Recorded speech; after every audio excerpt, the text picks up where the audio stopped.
So, I really enjoyed Yellowjackets. And sometimes when I get a lot out of a show, I like to go to IMDb and read the 1-star reviews for it. Now, if you head straight to the 1 stars, you miss a lot of the even-handed criticism that is in the 3 to 6-star reviews. The people who leave 1-star reviews are the people who hate that show. And that's what I'm curious about. It's always fascinating to me how two different people can watch the exact same piece of media and have such opposite reactions to it. And I'm always fascinated to find out why.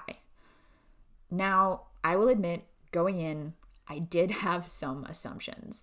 Yellowjackets is about teenage girls and middle-aged women, and these are two demographics that poll notoriously badly with online commentators. I figured the reviews would be a lot of stuff like, I didn't ask for this show about scary women, or there was a scene with period blood and it was gross. And yes, that's there. But this doesn't seem to be the biggest complaint that people have about Yellowjackets. Not on IMDb, anyway.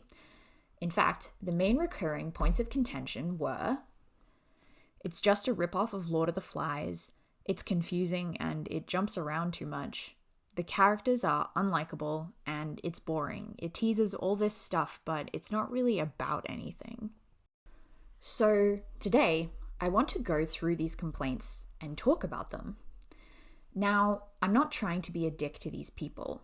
You're perfectly entitled to your opinions and your tastes and your preferences. Media is inherently subjective.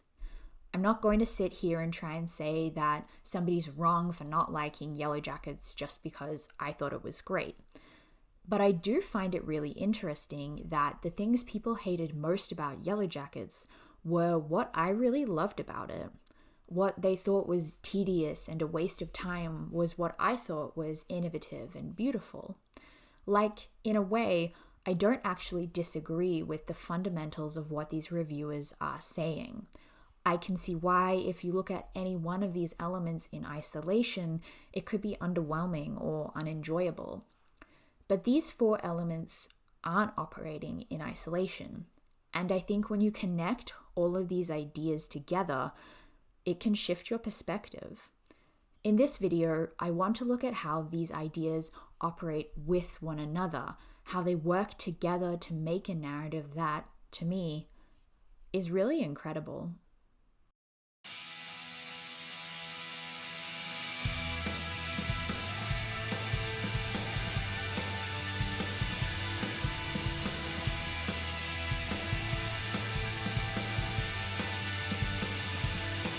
Like I said, a lot of reviewers are regarding Yellowjackets as a Lord of the Flies knockoff.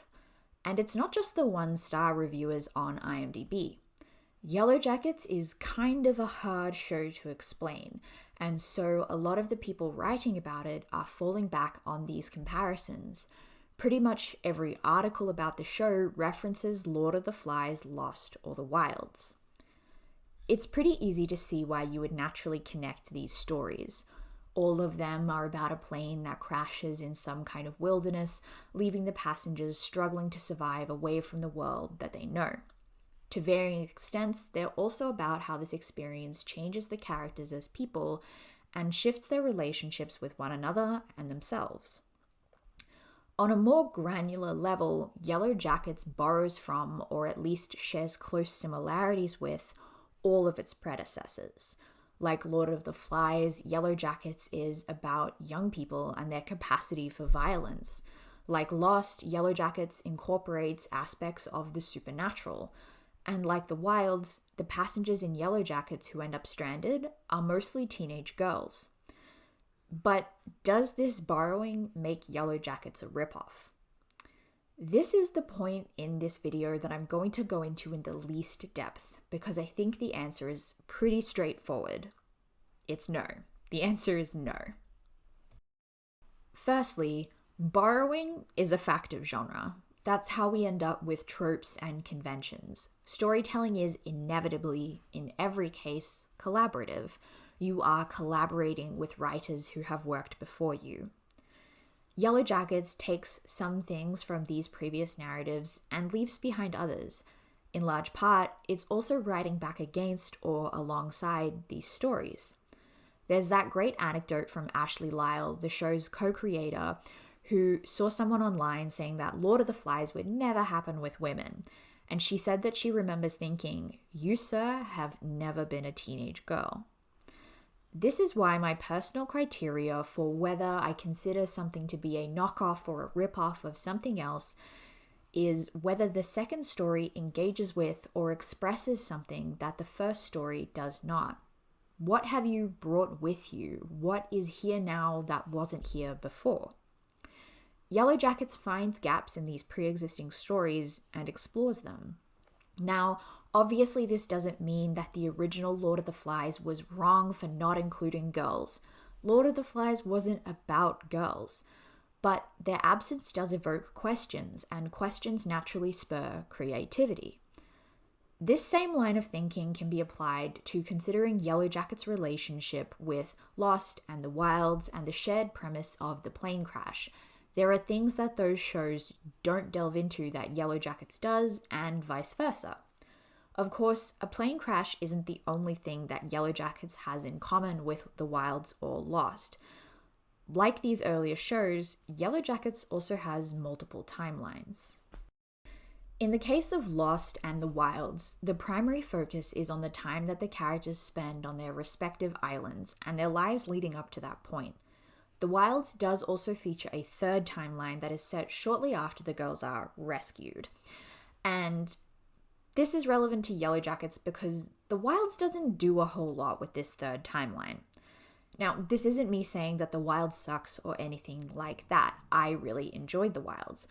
But the post-island sequences are primarily a narrative device. They're there so that the scenes give us a chance for narration, so that the girls can reflect on their experiences. This part of the story definitely does what it's supposed to do for the Wilds, but it's not supposed to do a whole lot.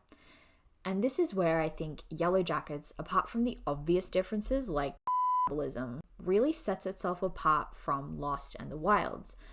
Yellowjackets has two main timelines, although there are a few scenes which are exemptions, and I'll discuss those later. One of these timelines is set in 1996, where the Yellowjackets plane crashes in the Canadian wilderness. It follows these girls as they wait for rescue and are ultimately forced to adapt to their situation. And the other timeline isn't set before this, but after, in 2021. Here, the show looks at the fallout of these experiences 25 years later. Yellowjackets is interested in what happens after something like this. And not just a little bit after, but decades after. How does this kind of thing shape the rest of your life? So let's dig a little more into the structure of Yellowjackets, why it is the way it is, and what it allows Yellowjackets to do. In other words, let's talk about why they made a confusing show that jumps around a lot.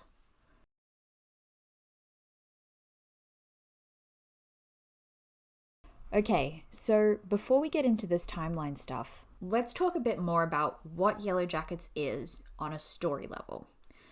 Now, I do want to flag as well that while this video isn't going to go super into depth into every plot point, Yellowjackets spoilers are going to come up here and there.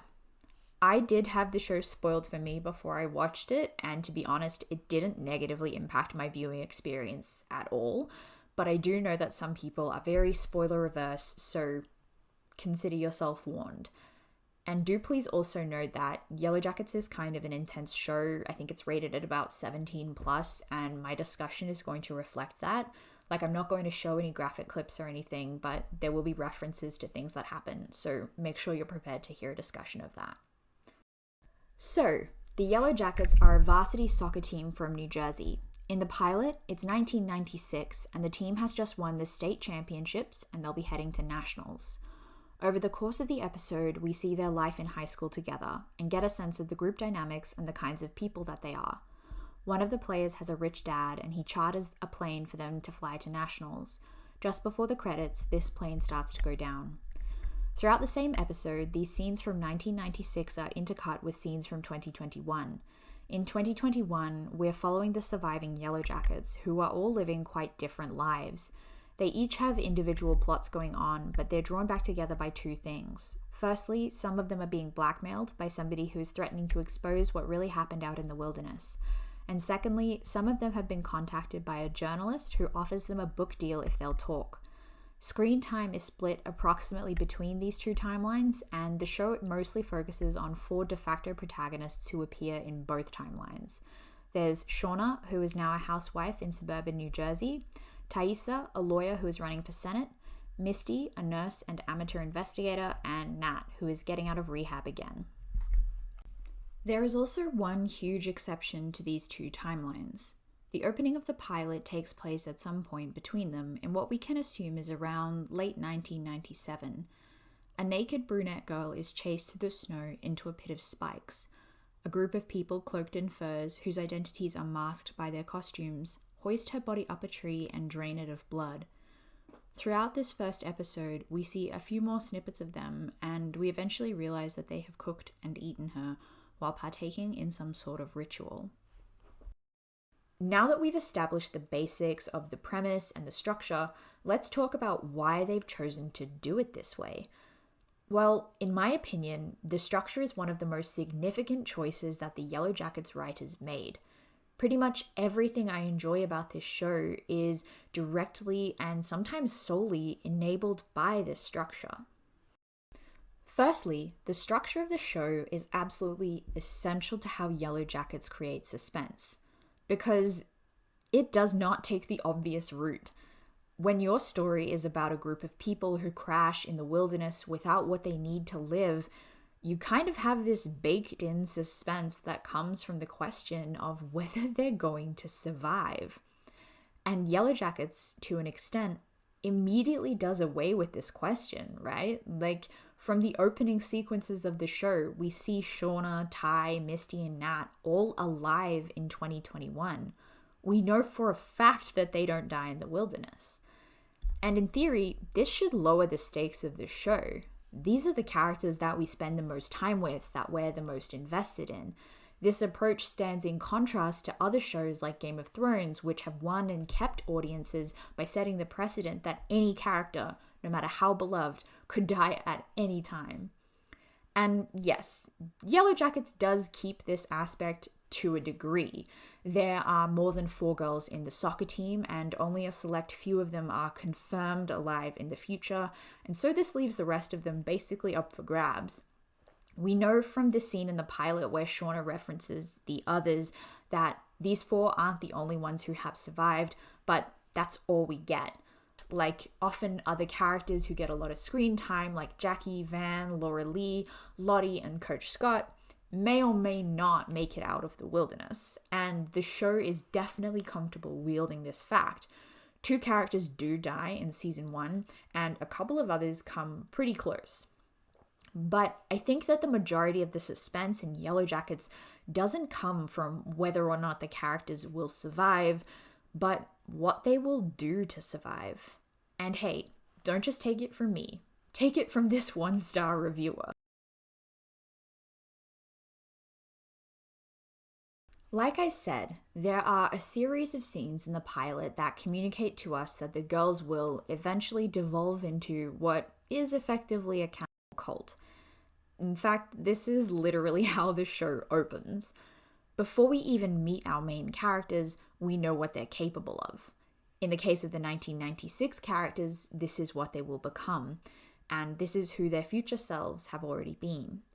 But crucially, we don't know the details of what leads up to this moment of ritual sacrifice. We don't know whether this is the first person that the Yellowjackets have killed and eaten, or whether she's one of several. We don't know whether they're still horrified or if they've completely embraced it. All we have is this out-of-context slice of what eventually happens. And what this does is create 2 kinds of suspense. And I'm going to break those down in a second, but there is also a third kind that I want to address briefly first.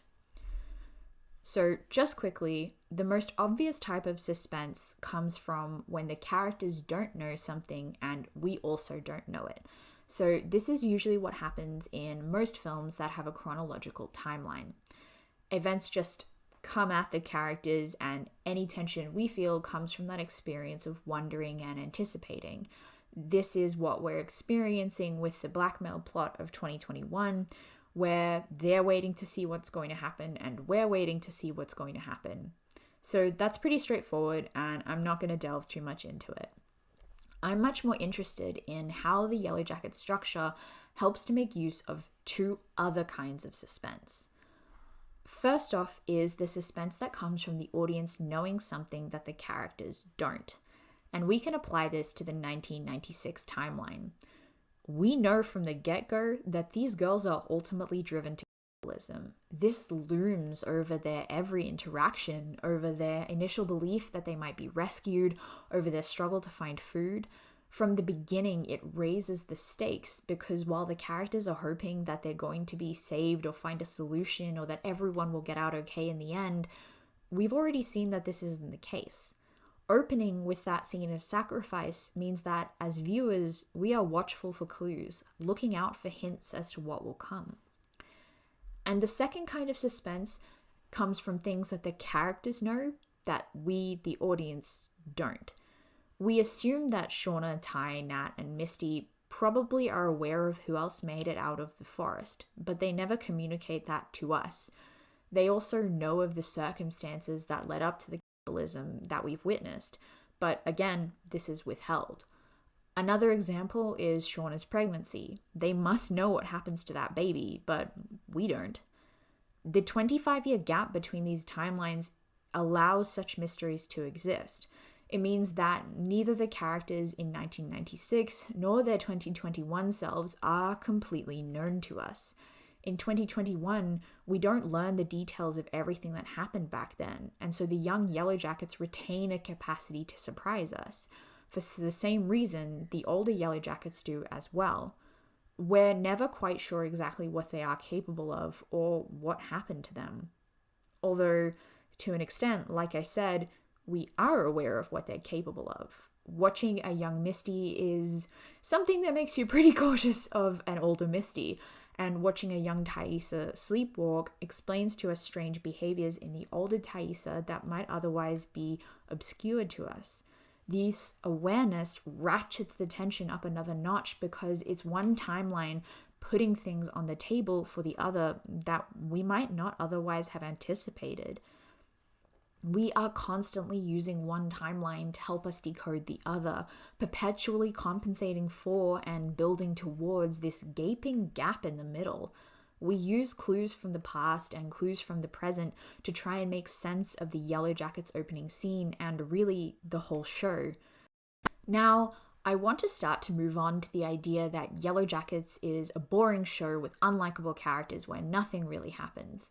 But I want to bring this idea of structure with us, because I think structure is what really reveals the characters to us and what allows the show to be about what it's really about.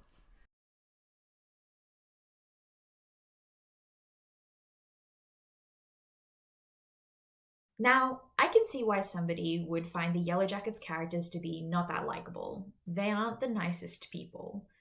And I completely understand the desire to watch something where people get along and are happy and good to each other. I have plenty of shows that I go to for that exact experience. But the characters in Yellowjackets being super lovely would kind of get in the way of the story that they're trying to tell here. And what story is that exactly? Like, we can say that Yellowjackets has forests and wolves and cannibals and drugs and murder and blackmail, and it definitely does. But what do all those things come together to mean? I think the main subject that Yellowjackets tries to tackle is trauma, and it explores that from a number of angles.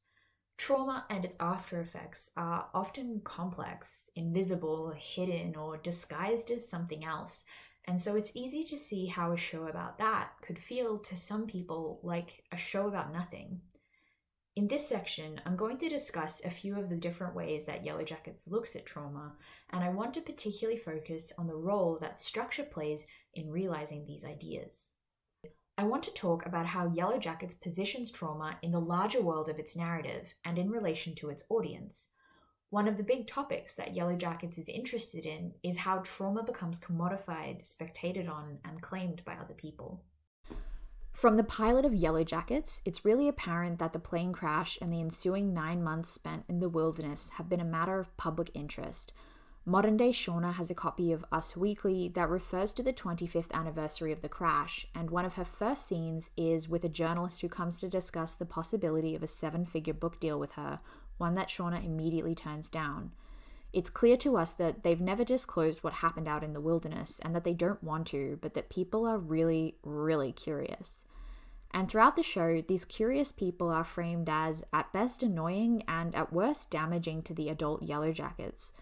We have the donors at a fundraising event that try and pry into Thais' past, and later that same evening, Ty thinks she's making a connection with a woman that's built on mutual respect, only for at the end of their conversation, the woman to attempt to leverage a campaign donation into forcing Ty to tell her the truth about how they survived.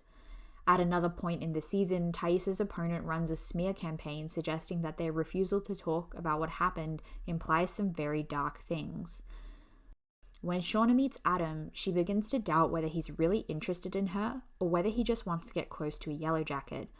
Ultimately, this fear that he's manipulating her is what forces Shauna back into the headspace of her younger self and leads to her accidentally killing him.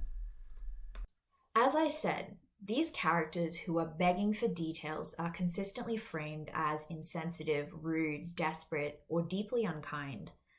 And so it's quite fascinating to me that the narrative puts us alongside them. We're constantly scanning the text for this same information, digging to understand these characters and what took place. We are those people prying. The structure of the show pushes us to be. There's no way to watch Yellowjackets and not be that guy. And this enters Yellowjackets into a larger conversation. At the moment, a lot of prestige TV is centered around narratives of trauma.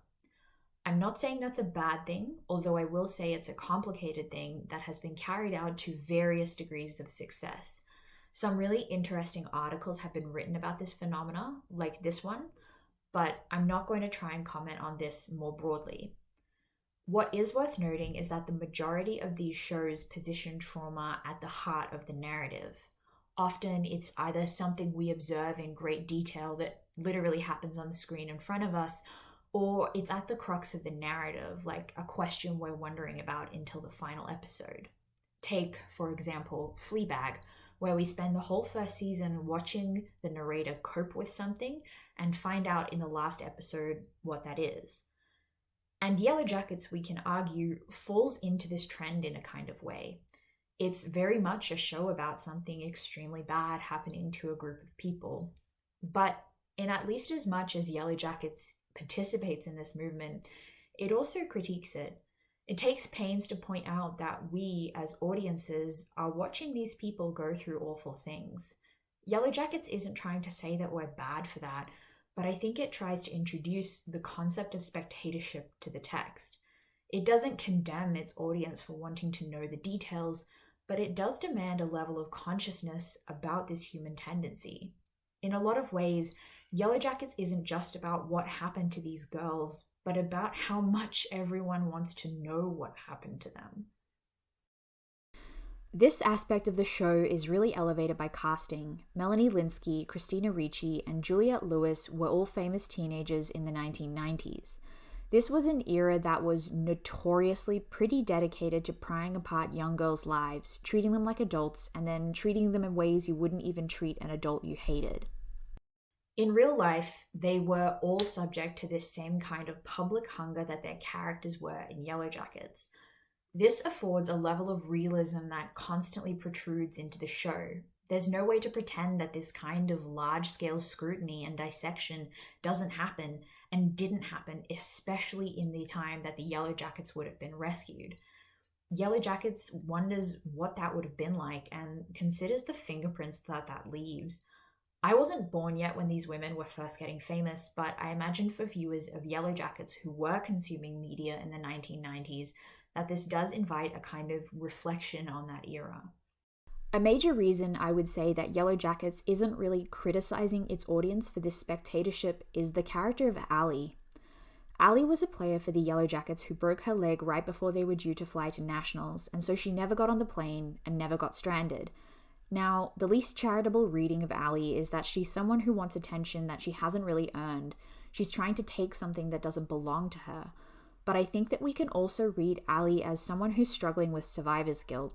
She was supposed to be with them, and she wasn't. And it's hard to find a way to deal with that, to deal with your friends dying and suffering while you're basically fine. And I think Yellowjackets understands that a lot of times when we are trying to engage with this kind of trauma-dense content, it's at least partially in an attempt to wrestle with something that we don't otherwise know how to deal with. That said, a lot of the other Yellowjackets do find Ali to be extremely annoying, and I really enjoy this part of the portrayal of her character as well. While the show gives us room for a generous interpretation of Ali, it also does point out that Ali's survivor's guilt and however she's coping with what happened isn't really the problem of the women who did go through that. Shauna, Ty, and Natalie are obviously irritated by her, and her efforts to be one of them are extremely frustrating. To me, this evokes that time in late 2016 when a lot of straight white people made jokes about moving to Canada after the election. Like, yes, this was obviously an awful thing that happened, but a lot of the reasons it's going to be awful won't affect you. This, for the most part, is not about you. And that doesn't mean you can't struggle or be sad, but it does mean that you can't expect the people who are going to suffer more to make space for you and how you feel about it. Now, this is just my reading. Yellowjackets doesn't do a lot in the way of direct, overt political commentary, and I really think there is a case to be made for Ali just being a pain in the ass. But however you want to interpret this, I think Ali's definitely worth her weight in comedy gold just for how pissed Shauna and Ty look every time she's on screen. I want to leave the matter of spectatorship for now and move on to address what Yellowjackets has to say about trauma itself. One of the things that sticks out to me about this show that I wanted to unpack today is the level of agency that the Yellowjackets characters have. Most of the time when we're watching these trauma-centric shows, when we learn something about a character's past, it's something that happened to them. For example, a loved one died or they were the victim of a violent attack. Obviously, I don't intend to criticize these shows for representing that kind of trauma. That's absolutely not the point I'm trying to make here. But often, characters are struggling with things they had no control over. And to an extent, this is true of the Yellowjackets as well. None of them had control over the plane crashing. But the characters do nevertheless retain a degree of agency. Throughout their time in the wilderness, they do have the capacity to choose. Of course, in a way, their hand is forced. There is that natural, deep drive to survive. Only this isn't the case with every character. Jackie, for example, is the most insistent that they're going to be rescued. And when it starts to look like they won't be, she kind of gives up, stops eating, stops participating. She's just not willing to go to extreme lengths. In large part, the trauma that the characters have in 2021 is entrenched in guilt. Whether or not they actually had reasonable choices out there in the wilderness, they do feel like they had some kind of choice. They chose to fight and to live. And it's quite interesting to have characters who are haunted by the knowledge of what they will do to stay alive. Another example of this is Jackie's death. While Van getting her face ripped up by wolves is kind of just something you would expect to happen if you were stuck out in the wild with a bunch of predators for months, Jackie's death is overtly preventable. She didn't have to die, she doesn't succumb to hunger or disease, and she isn't killed by a predator. She dies of exposure when shelter is 20 feet away. She dies because she and Shauna have a fight and they're both too stubborn and petty and immature to fix things. In other words, Jackie's leading cause of death is being a teenage girl. Shauna, more than anything else, is haunted by Jackie's death in particular, in part because she feels responsible. In the pilot, she kills and cooks a rabbit, and this doesn't appear to be triggering for her. In fact, it's almost soothing.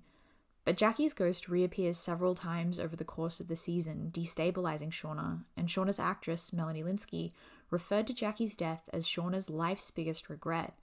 Despite the extreme circumstances they were in, Shauna clearly believes this was something she had control over.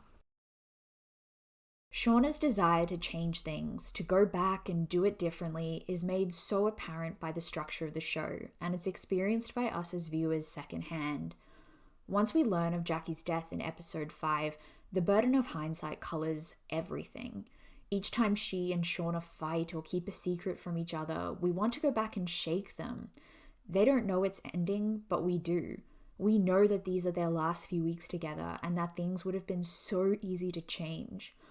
Although you can classify this as the kind of suspense I was talking about earlier, I experienced this less as tension and more as sadness. It wasn't as much about plot for me as it was about Shauna's character and getting to share in her regret. But Shauna isn't the only character for whom the past invades the present.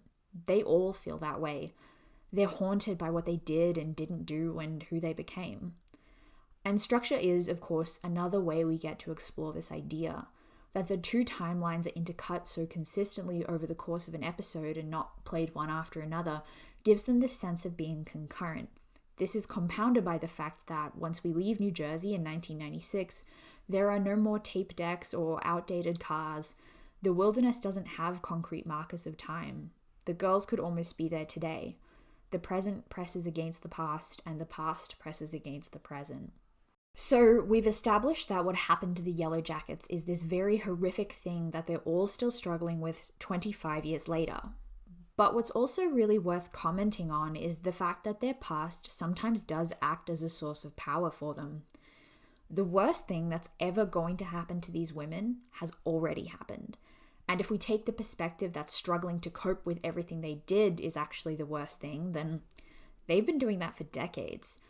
And this makes for really, really fascinating characters. Ordinarily, a narrative is the most high-stakes, exciting, or terrifying moment of a person's life, unless it's Riverdale, in which case they're very brave and they go ahead and just mix like math tests and serial murder, and I love that energy.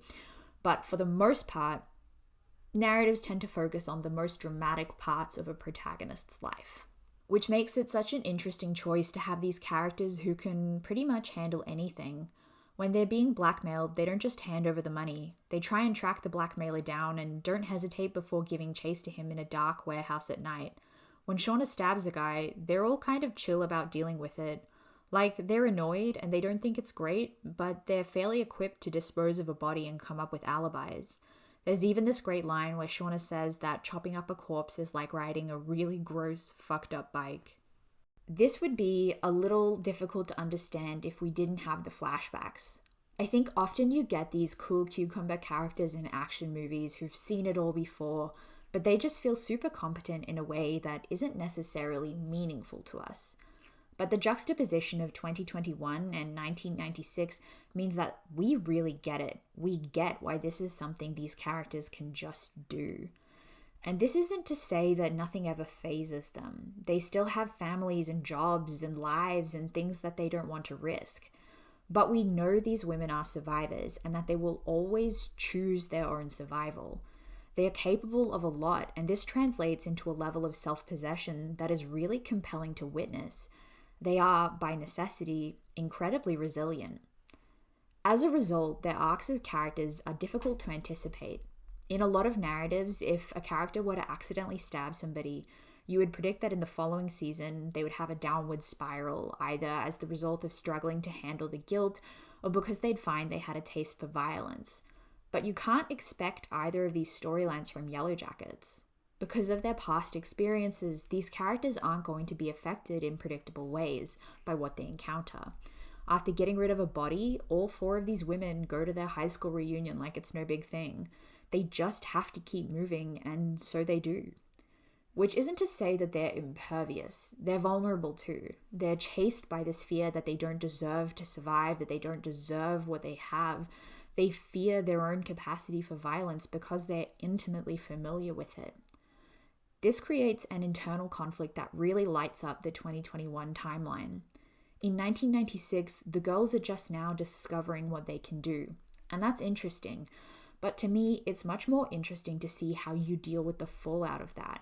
How do you go back to caring about high school reunions and recessions when you've had to eat a person? How hard must it be to take something seriously and fit back into a world that is inherently lower stakes, but that you still have to allow to matter to you? Ultimately, the effect of this trauma, both the ways in which it haunts them and almost empowers them, is incredibly unique.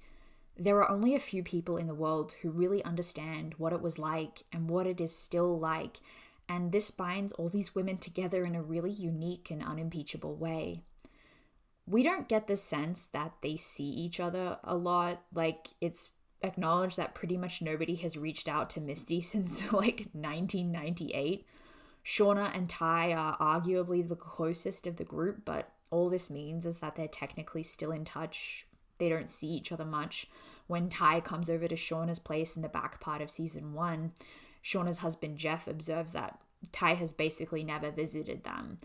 And Thaisa is paying for Natalie's rehab, and we know she's done this a few times, but we also don't get the sense that these two like hang out or anything. But they'll never fully be out of each other's lives, any of them. Being among the last surviving Yellowjackets will never go away. And the relationships that they have because of this are really interesting and really gorgeous. I could talk about them all endlessly, and I think there are so many amazing dynamics in the show, but in the interests of keeping this video under an hour, I'm just going to talk about Shauna and Thaisa. In New Jersey in 1996, Shauna and Thaisa aren't really that close. They play on the same team, but we see them argue at least twice in the first episode, so they're not exactly presented as friends. Once they crash in the wilderness though, the dynamics that we see established back home are all entering a state of flux. The status quo has changed, and the characters' relationships begin changing to reflect that. Jackie's personality and skill set means that she excels at navigating a high school environment, but she's not so great at surviving in the wild.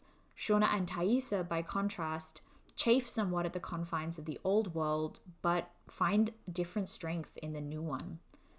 Thaisa is the first to know about Shauna's pregnancy, and she's the one who helps her the most with it.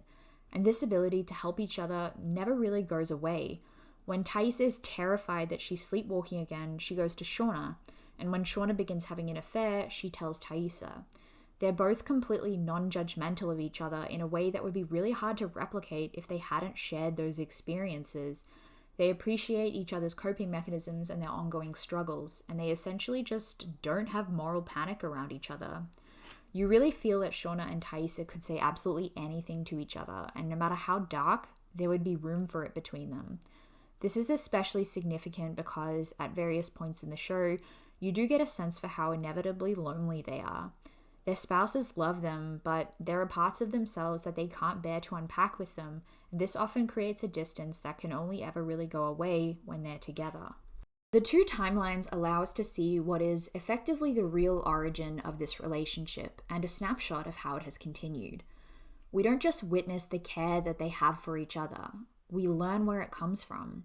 We really appreciate the depth and gravity and extremity of what brought them into each other's lives and what keeps them there. We're really glad they have this friendship, and we understand why they always go back to one another. I'm not going to try and say that Yellowjackets is the first show ever to have relationships between female characters that are diverse and multifaceted. Yellowjackets didn't invent nuanced depictions of adult women. But that there are so many of these relationships, and that within them they have room to be annoyed and to love each other and to protect each other, that they all remind each other of something awful and yet are probably the only people who can offer solace from that awful thing. It's one of the best parts of Yellowjackets. There are huge chunks of Shauna and Ty's history that we don't know about, and as far as we're invited in, we're also pushed away by the years and things that have passed between them that we haven't been shown yet and might never be shown. This relationship is theirs, and while we might get more of it than the other characters around them and perhaps appreciate better how their dynamic works, there's a level of empathy between them that I think the audience is, to an extent, kept out of. We get such a strong impression of their very specific kind of intimacy, but we aren't able to fully share in it. And I really like that about Yellowjackets. This show is about how this horrible thing bound them together to the exclusion of other people and to the exclusion of the viewers. Together, they were forced into something transgressive that is so beyond the realm of normal human behavior that we literally can't relate. I could also make whole videos on Jackie and Shauna's relationship and the complex undertones of that, or Misty and Nat's super weird, super enjoyable dynamic, but I'll leave it there for now. There's one last thing I want to talk about when it comes to the structure of this show and what that tells us about what it's about. The first season of Yellowjackets is bookended by two major things. We open, like I said, on cannibalism, and we end on Jackie's death. Now, at the very end of season 1, there is also a sequence of moments that are setting up season 2, but I'm just going to set aside those bits. They're a nice little uptick into the next narrative movement, but I'm only going to talk about season 1 and its cohesion. So the part that I'm really interested in is where Shauna finds Jackie's body after she's frozen to death. This was a very specific choice for ending season 1 on, and I want to talk about why it works so well. As I've said, characters died earlier in the season, so Jackie's isn't the first death that enforces to the girls how dire their situation is. As well as the deaths from the initial plane crash, that is really a job that falls to Laura Lee.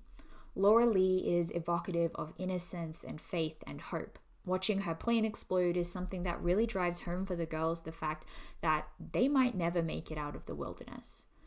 So this isn't the function of Jackie's death in the story. Yellowjackets is already a narrative that invites us to piece separate points together, and so it feels natural to me to look to the beginning to contrast the end. The question becomes then, how does the pit scene affect our reading of Jackie's death, and vice versa? To me, this ties in with what we've already talked about in terms of the guilt and trauma and suspense of Yellowjackets. As I mentioned in part 2, Jackie's death isn't necessary. It's not the natural consequence of being stranded in the forest for months on end. Like the death of the unnamed pit girl, Jackie's death is the result of group dynamics and how the girls are evolving out in the wilderness, although this is a much earlier iteration. Jackie as a character is also the most emblematic of New Jersey and normal life.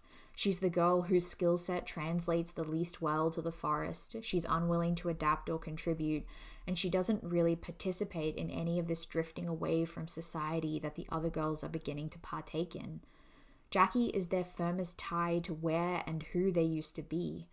Her death tangibly severs the other Yellowjackets from home, and not just because she was such a strong link, but because the act of isolating her and cutting her out is reflective of the behaviors and beliefs that they're beginning to lean into, behaviors and beliefs that will eventually progress to a cult-like point.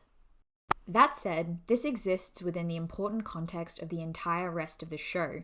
In the intervening episodes, we've seen how Jackie haunts Shauna and how important Jackie was to her. This is to say that Jackie's death, while thematic, isn't only symbolic. Just like how we sometimes get characters who appear to be solely plot devices, I think we can also have characters who are thematic devices. Imagine that young, naive girl whose only purpose is to die to emphasize the cruelty of war or that sort of thing. Jackie is a fully realized character who has a significant role to play in the entire first season in both timelines. Yes, her death changes the tone and sets us up for the second season, but Jackie is never just there to serve this narrative function. Even after her death, her importance stays personal. She's not just sacrificed to the greater story, but remains very much connected to Shauna. Around the middle of the season, in episode 6, the idea is also raised that Jackie forgives Shauna. At this point, we know that Shauna slept with Jeff while he was still Jackie's boyfriend, and this is what we think Shauna feels guilty about. Adult Shauna has this conversation with the ghost of Jackie. It's totally her fault. But we were kids. And it was awful. This comment is then recontextualized when we learn how Shauna is indirectly responsible for Jackie's death. I think it's really reflective of Yellowjackets as a whole that understanding is extended to Shauna in this instance. We're able to see her devastation on screen when she finds Jackie's body, and we also know the lasting impact this has on the whole of the rest of her life. But Yellowjackets isn't interested in painting Shauna as an awful person or reducing her entire relationship with Jackie down to this one moment. Shauna isn't terrible and irredeemable and evil, even if she feels that way. And I think what Jackie says is one of the many theses expressed within the show. They do something to the girl in the pit that they, in a fashion, choose to do. But they were kids, and it was awful.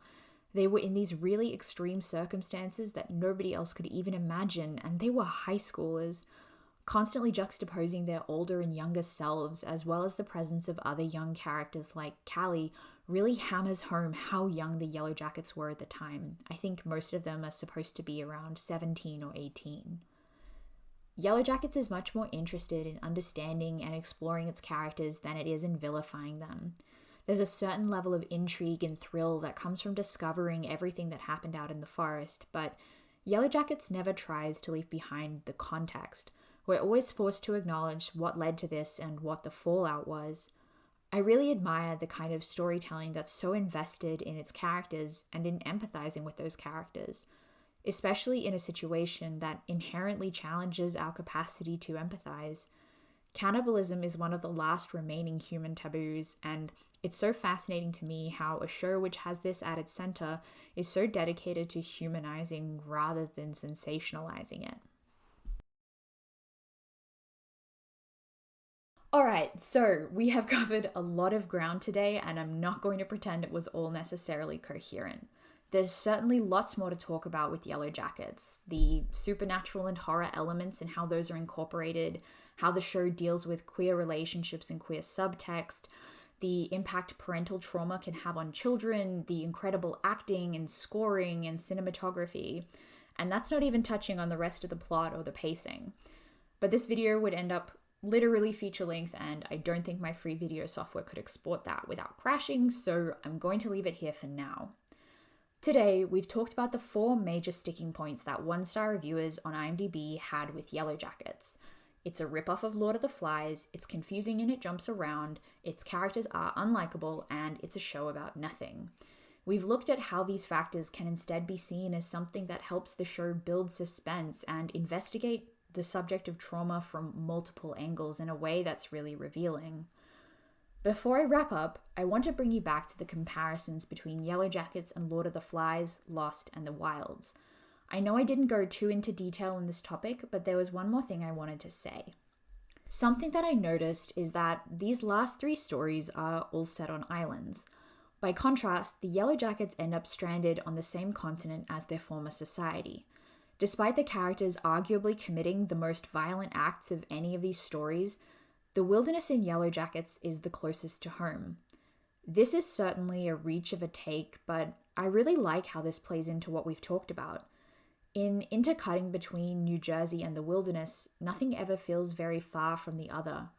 Just as the girls dancing to 90s pop songs in the cabin or talking shit about each other evokes high school, the moments like Shauna killing a rabbit in her garden reminds us that they've brought the wilderness back with them. This is a show about survival, and about surviving survival. There is no ocean that separates them from this part of their past, nothing that will ever allow them to escape it entirely. They are left moving back and forth between 1996 and the present, forever.